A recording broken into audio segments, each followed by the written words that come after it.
बिस्मिल्लाहिर्रहमानिर्रहीम, अस्सलाम वालेकुम। मैं हूं ईसा नकवी। आज पीर 23 जून है। एक इंसानी खोपड़ी है,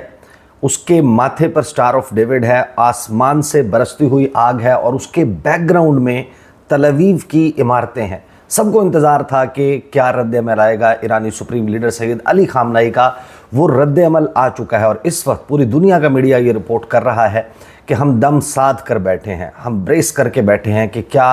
रद्द-ए-अमल आने वाला है और किस किस्म का रद्द-ए-अमल ईरान का आने वाला है। इस वीडियो में हम तीन अहम चीज़ों के ऊपर बात करेंगे। एक तो ईरान के supreme leader Sayyid Ali Khamenei ने अमेरिका के हमलों के बाद पहला रद्द-ए-अमल दिया है, उस रद्द-ए-अमल में उन्होंने क्या कहा है। उसके बाद एक हैरानकुन तौर पर नई चीज़ सामने आई है जो सदर डोनाल्ड ट्रंप, जो इससे पहले इस ईरान के ऊपर जो हमला किया गया अमेरिका की जानिब से, उसके हवाले से एक मुख्तलिफ बात करते हुए नज़र आ रहे थे, लेकिन अब कहीं ना कहीं उनकी बात अलाइन होती हुई नज़र आ रही है इसराइली मौक़िफ़ के साथ। और इसराइल के वज़ीर-ए-आज़म Benjamin Netanyahu operation Rising Lion के हवाले से और उनकी काबीना के लोग जो मुख्तलिफ इशारे दे रहे थे, अब डोनाल्ड ट्रंप अपनी काबीना के, जो उनके काबीना में अहम तरीन लोग हैं, उनके मौक़िफ़ से हट कर वो मौक़िफ़ अपना रहे हैं जो इसराइल का मौक़िफ़ है। इसके हवाले से भी बात करेंगे और साथ ही जो इस वक्त करंट सिचुएशन चल रही है, ओवरऑल इंटरनेशनल मीडिया इसको किस तरीके से रिपोर्ट कर रहा है, पूरा मुकम्मल खाका आपके सामने रखेंगे। क्योंकि अब जिस वक्त मैं आपके साथ गुफ्तगू कर रहा हूँ, खसूसी नुमाइंदा जो एक खसूसी पैगाम लेकर ईरानी supreme leader Sayyid Ali Khamenei का, वो मॉस्को में मौजूद हैं। उनकी मुलाकात सदर व्लादिमीर पुतिन के साथ हो चुकी है, ईरानियन फॉरेन मिनिस्टर की मुलाकात हुई है और उस मुलाकात के हवाले से अब अंदाज़े लगाए जा रहे हैं कि जो रूस के सदर हैं व्लादिमीर पुतिन, वो मुमकिन तौर पर इस मामले पर क्या पोजीशन लेने जा रहे हैं। ये एनालिसिस भी हो रहा है क्योंकि अभी तक क्रेमलिन से ऑफिशियली इस मुलाकात के हवाले से कोई स्टेटमेंट सामने नहीं आया। तो अब ये अंदाज़े लगाए जा रहे हैं कि मुमकिन तौर पर यह भी हो सकता है कि ईरान जो है वो अमेरिका के साथ किसी मामले पर पहुंचने के लिए चाहता हो कि रूस उसमें कोई किरदार अदा करे। व्लादिमीर पुतिन जो है वो किसी मीडिएटर के तौर पर, सालिस के तौर पर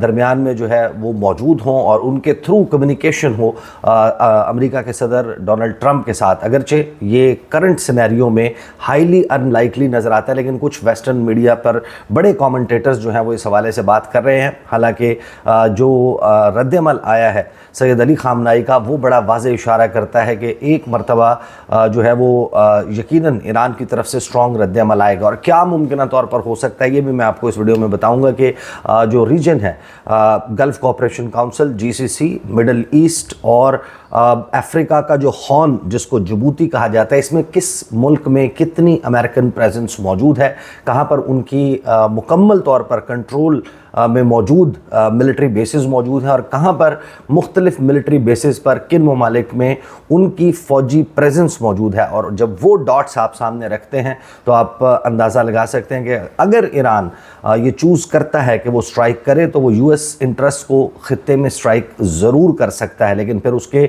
नतीजे में क्या कुछ होगा, इट इज़ एनीबडीज़ गेस। क्योंकि डोनाल्ड ट्रंप ने जो मिडनाइट हैमर ऑपरेशन है, उस ऑपरेशन के बाद जिसमें 3 न्यूक्लियर साइट्स के ऊपर अमेरिका के B-2 तैयारों के से जो बॉम्बिंग की गई, जो बंकर बस्टर बॉम्ब्स फेंके गए, उसके बाद ये कहा था कि हमने जो सबसे मुश्किल मरहला था वो सरअंजाम दे दिया, इसके बाद वाले जो अहदाफ हैं बहुत आसान हैं। और अगर ईरान की तरफ से ये चूज़ किया जाता है कि वो हिट बैक करे, वो अमेरिका को या अमेरिकन इंटरेस्ट को या अमेरिका के शहरियों को निशाना बनाए, तो फिर हम वो कुछ करेंगे जो ईरान से सहा नहीं जाएगा, बर्दाश्त नहीं होगा। तो इस हाइटेंड टेंशन के माहौल में पहले मैं आपके सामने रख देता हूं मंजरनामा क्या है और फिर स्पेसिफिकली 2 डेवलपमेंट्स पर बात कर लेंगे। एक तो जो पहला रद्द-ए-अमल है सैयद अली खामनेई का, वो बड़ा इंपॉर्टेंट है, वो किस जानिब इशारा करता है, और फिर डोनाल्ड ट्रंप जो अब एक मुख्तलिफ मौक़िफ़ और पोस्चरिंग लेते हुए नज़र आ रहे हैं ईरान के हवाले से। दोनों बड़ी इंपॉर्टेंट हैं। अभी जिसमें मैं ये गुफ्तगू कर रहा हूँ तो सुबह के 8:10 हो चुके हैं, तो 8:10 23 जून पीर की सुबह तक की की जो सबसे अहम डेवलपमेंट्स हैं, अगर हम उनको रिकैपुचुलेट करें गुज़श्ता 24 घंटों की, तो सबसे पहले तो पूरी दुनिया इस वक्त ब्रेस कर कर बैठी है कि ईरान ने अब क्या करना है। एक तो स्ट्रेट ऑफ हॉर्मुज का मामला है। आबनाए हॉर्मुज वो तंग आबी रास्ता जहाँ पर जो चोक पॉइंट है वो 33 किलोमीटर का रह जाता है, और फिर जो 2 शिपिंग लेन्स हैं आने और जाने की, वहाँ पर ऑलरेडी अब ये खबरें चल रही हैं कि बड़ी तेज़ी से वो शिप्स, वो ऑयल टैंकर्स जो कि आबनाए हॉर्मुज से दूसरी जानिब पर्शियन गल्फ़ में मौजूद हैं, वो ये चाह रहे हैं कि फिलफौर वो किसी तरीके से इस रास्ते से निकल जाएं, वो बहरे अरब में, बहरे हिंद में दाखिल हो जाएं, ताकि मुमकिन तौर पर जब ईरान ये स्ट्रेट बंद करता है, आबनाए हॉर्मुज बंद करता है, तो फिर वो फंस कर ना रह जाएं। और ये वो तंग आबी रास्ता है जहाँ से दुनिया के सीबॉर्न ऑयल का 20% से ज़ायद जो है वो पूरी दुनिया में तरसील होता है। और अगर ये बंद हो जाता है स्ट्रेट ऑफ हॉर्मुज, जिसको बंद करने की भरपूर सलाहियत ईरान रखता है, तो उस सूरत में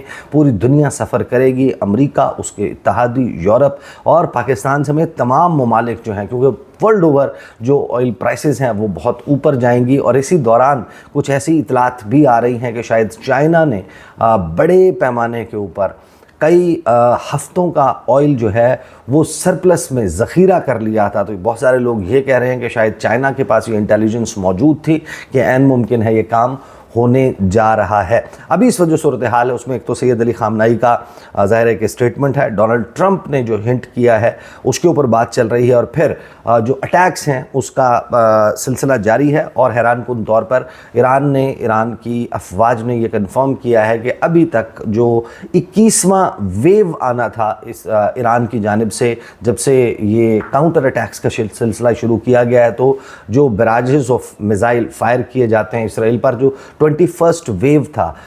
हल्ला था जो 21वां, उसमें सिर्फ एक ईरानी मिसाइल जो है वो इसराइल पर दागा गया, जबकि जो बाकी मिसाइल्स हैं वो दागे गए हैं यमन से वो मिसाइल जो हैं फायर किए गए हैं।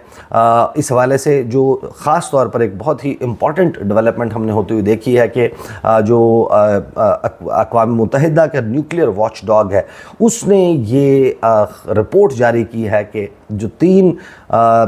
साइट्स, न्यूक्लियर साइट्स जिनको निशाना बनाया गया है, वहाँ से रेडिएशन लेवल्स जो हैं वो नॉर्मल नज़र आते हैं। कोई इंक्रीज़्ड ऑफ साइट रेडिएशन लेवल नज़र नहीं आ रहे। तो ये एक मुअम्मा बन चुका है। उस हवाले से मैं लास्ट वीडियो में भी कह चुका हूँ कि मैं तफसीली वीडियो करूँगा, कुछ सैटेलाइट इमेजेस और कुछ रिपोर्ट्स, और फिर ईरान में मौजूद जो बाखबर लोग हैं उनके साथ मैं इस हवाले से कुछ सवालात लिख कर भेजे हैं, कुछ ईरानियन एम्बेसी को भेजे हैं, कि वो तफसील जैसे ही आएगी मैं आपके साथ शेयर करूँगा। अभी तक ईरान ने यह कहा है कि 400 लोग जो है, 400 से ज़ायद लोग इसराइली हमलों में शहीद हो चुके हैं। ईरान में 3056 लोग जो हैं वो ज़ख्मी हैं, और 13 जून से अब तक, और इसराइल में कम से कम 24 लोगों का ये कन्फर्म है कि वो इसराइल में जाँ बहक हो चुके हैं। अब जो मुलाकात हुई है अब्बास अराग़ची, उनकी मुलाकात जो रूस के सदर व्लादिमीर पुतिन के साथ हुई है, उसका स्टेटमेंट कोई सामने नहीं आया, लेकिन उसके हवाले से ये अंदाज़े लगाए जा रहे हैं कि पॉसिबली रशिया की जो पोजीशन है वो ईरान के हवाले से, ईरान पर जो हमले किए गए हैं वो उस हवाले से सख्त होगी। मज़म्मत तो की गई है, लेकिन इस हवाले से कि रूस कोई इरादा रखता है उस हवाले से कोई कन्फर्मेशन नहीं है। और ज़्यादातर जो इंटरनेशनल कमेंटेटर्स हैं उनका अंदाज़ा यही है कि रूस इसमें बाकायदा शामिल नहीं होगा एक फ़रीक के तौर पर, क्योंकि वो ऑलरेडी यूक्रेन के साथ कॉन्फ्लिक्ट में, एक एक्टिव कॉन्फ्लिक्ट में इन्वॉल्व है। लेकिन वेपन सप्लाई से लेके ईरान के साथ पॉलिटिकल, ईरान के साथ डिप्लोमेटिक सपोर्ट का इजहार जो है वो किया जाएगा। जो दिमित्री मेदवेदेव हैं, फॉर्मर प्रेसिडेंट हैं रशिया के और इस वक्त सिक्योरिटी काउंसिल के डिप्टी चेयरमैन हैं रशिया की, उन्होंने ये कहा है कि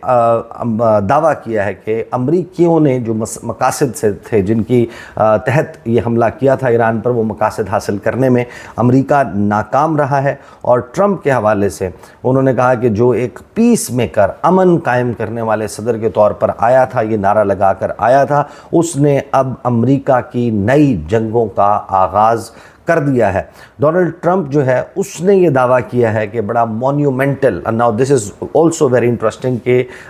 जब ये हमला हुआ अमेरिका की तरफ से तो पहला स्टेटमेंट डोनाल्ड ट्रंप का क्या था, क्या गुफ्तगू थी? वही गुफ्तगू ये थी कि वी हैव कंप्लीटली ऑब्लिटरेटेड, यानी सफ़े हस्ती से मिटा दिया है ईरान की न्यूक्लियर साइट्स को, और अब वो मौक़िफ़ तब्दील होता हुआ यहाँ आ चुका है कि एक मॉन्यूमेंटल डैमेज हुआ है इन 3 न्यूक्लियर साइट्स पर। और हैरानकुन तौर पर जो रूस जो इसराइल के प्राइम मिनिस्टर हैं बेंजामिन नेतन्याहू, उनकी तरफ से एक स्टेटमेंट आया है कि हमारे पास इंटरेस्टिंग इंफॉर्मेशन मौजूद है कि ईरान की अफजूदा हुई यूरेनियम जो है, enriched uranium,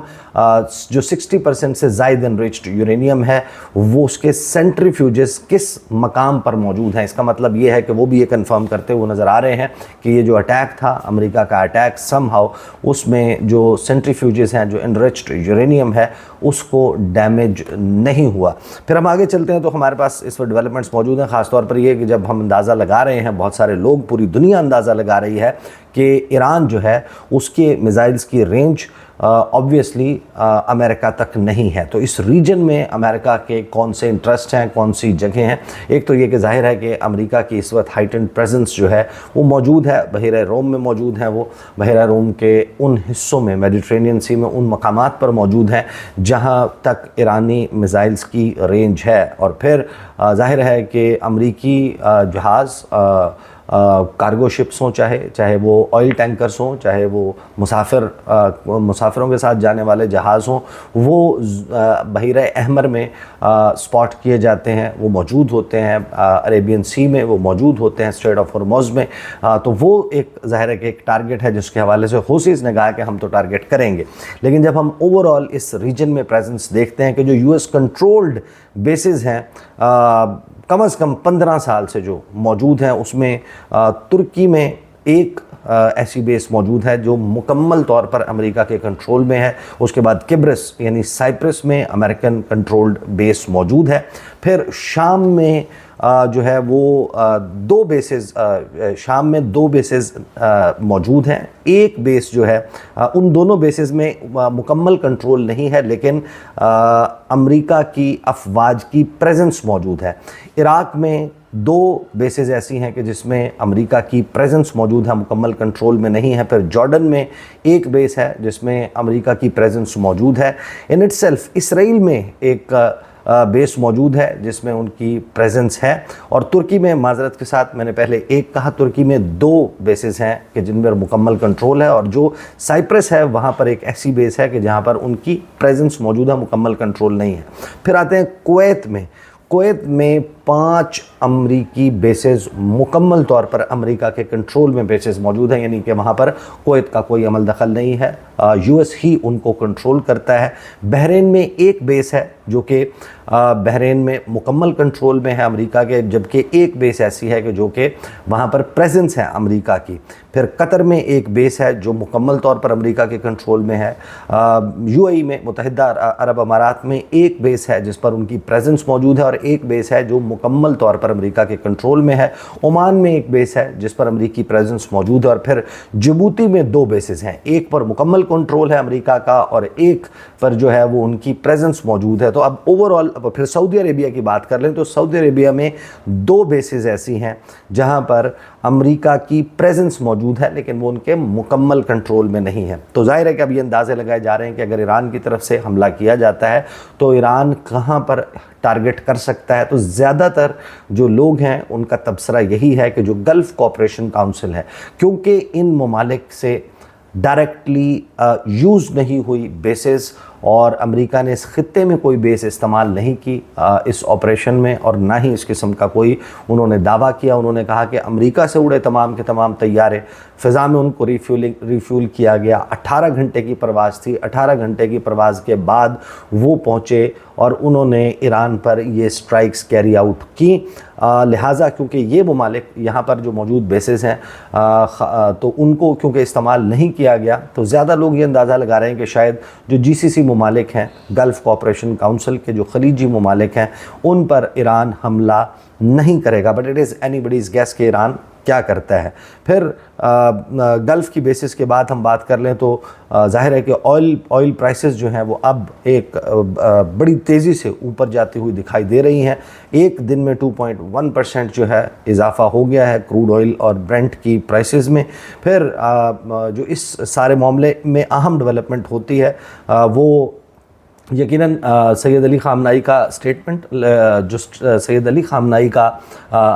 Iranian supreme leader का स्टेटमेंट आया है। पहला सबको इंतज़ार था कि किस किस्म का उनका रद्द अमल आता है, तो उन्होंने एक तस्वीर पोस्ट की जो अपना फ़ारसी का ट्विटर हैंडल है, और ये भी बातें चल रही हैं कि वो ख़ुद इस वक्त पर्सनली उनके पास वहाँ पर कोई इलेक्ट्रॉनिक डिवाइसेस और वो मौजूद नहीं, और बड़े खुफिया तरीके से उनके एक अननोन नामालूम मकाम से उनका पैगाम जो है वो पहुँचाया जाता है, और फिर वहाँ से वो ट्विटर हैंडल के ऊपर चीज़ें अपलोड की जाती हैं। और उसमें फ़ारसी में जो बयान जारी किया गया है उसमें ये कहा गया है कि द पनिशमेंट कंटिन्यूज़, जिसका यानी कि तर्जुमा ये है कि the punishment continues,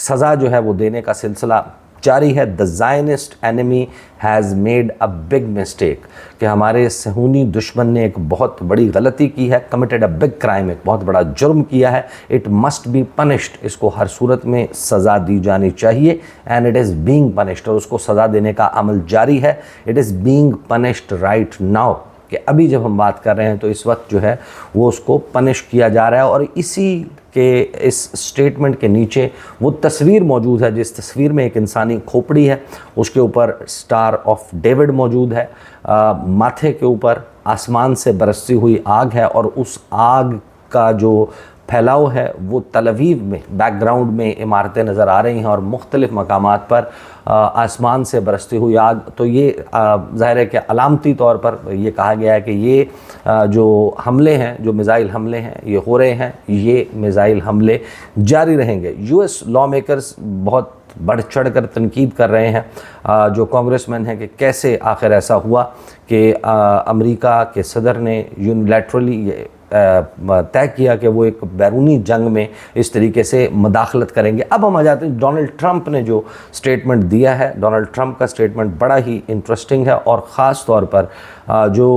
Donald Trump का स्टेटमेंट है उसमें ये बात बहुत इंपॉर्टेंट है कि ये दावा किया जा रहा है कि जो डोनाल्ड ट्रंप के करीबी लोग हैं